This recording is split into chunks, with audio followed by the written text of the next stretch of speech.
దేవుని నామమునకు స్తోత్రములండి. ఈనాటి ధ్యానాంశమును నిర్దోషి అయిన క్రీస్తు దోషిగా అధికారుల ముందు నిలుచుట. మత్తయి సువార్త 27 అధ్యాయము 11-25 వచనాల్లో, మాథ్యూ 27 చాప్టర్ 11-25 వర్స్. యేసు అధిపతి ఎదుట నిలిచినప్పుడు యూదుల రాజువు నీవేనా అని అడుగగా, యేసు అతనితో నీవన్నట్టే అనెను.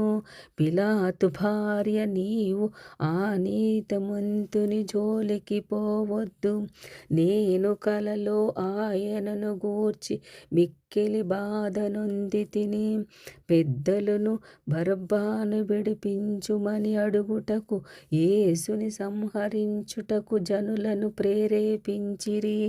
పిలాతు చేతులు కడుగుకొని, నేను నిరపరాధిననగా జనులు క్రీస్తు రక్తము మా మీద మా పిల్లల మీద ఉండుననిరి.